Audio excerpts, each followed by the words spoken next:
Hi there, Rachel from Green Zebra Markets here again. I just wanted to do a follow-up on the video that I did last night. I've had a chance to talk to a lot more people. I've also had a chance to read some of the email correspondence between the city and the downtown Eastside Street Market, so I have a little bit better idea of what's going on. But basically, I just want to say that the city needs the Downtown Eastside Street Market Society. They're the best people for the job. I think that both parties are in complete agreement that they both want sanctioned street vending 7 days a week, a place for people to go that the city wants them to be as an alternative to street vending and other locations along East Hastings. So they're both in agreement of that.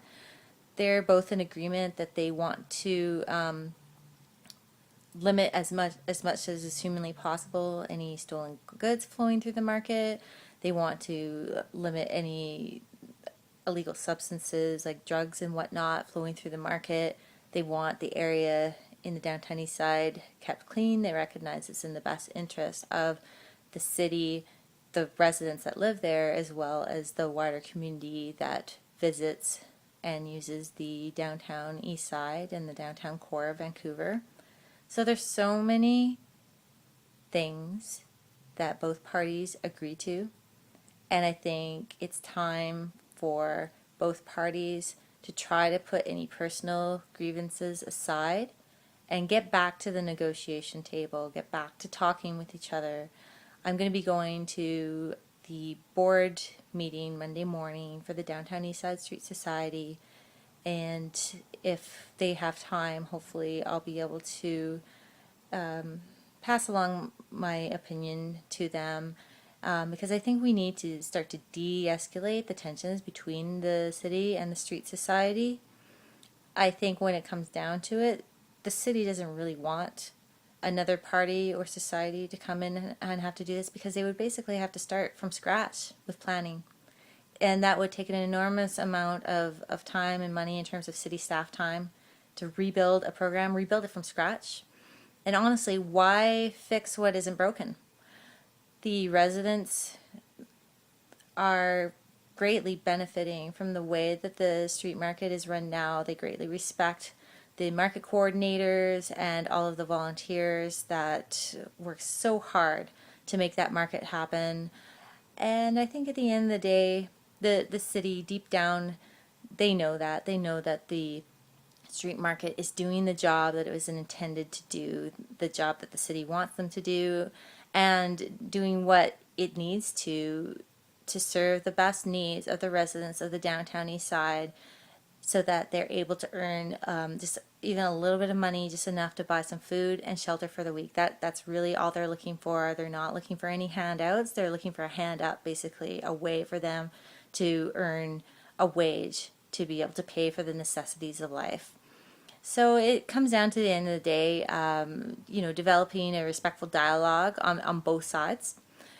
I realize that nobody's perfect. We are dealing with human beings here, and there's likely been things said on both sides that both parties regret, and or at least would come to regret if they look back and are thoughtful and think about what has transpired so far. So I think we need to just back away from that and focus on the core issues, because there's so many areas that both parties agree to. So it's really about establishing respectful dialogue between the parties, and also the funding, which was the original source of contention.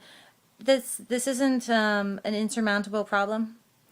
There are potential solutions out there. There are a few different funding agencies, one of which I've approached myself on behalf of the society to try to see if they can provide the society with extra funds, because if the city wants the street market 7 days a week, that's fine. I think also deep down they know that there is an X amount of dollars required to make this happen, and that the funds that they had offered is not enough to make it happen. But that's not a problem that we can't overcome together. Any shortfall hopefully could be made up from outside organizations, and that is certainly my hope. And that is something that I'm going to try to help to work to achieve, and to try to mediate between the different groups involved. And basically, I don't want to see this project go away. I don't think anybody does. The city doesn't want that. The residents don't want that. The other community partners, such as Green Zebra, certainly doesn't want that. So let's get back to the negotiation table. Let's make this happen. Let's make this happen, City of Vancouver and Downtown Eastside Street Market Society. We can do this together. Let's provide a unified front, and keep these essential services going in the Downtown Eastside. And if you are interested in hearing more about this, I'm going to invite you again to come and see me at the Green Zebra Market Table, red and white check tablecloths. You can't miss us. We're there every Sunday at Pigeon Park from 11 to 3 at the corner of Carroll and Hastings. So please come by. I'll introduce you to some of the friends that we've made there, some of the local residents and vendors, and even the market coordinators. And they're pretty friendly people, the friendliest people you'll meet in Vancouver. So come by and have a chat. I hope to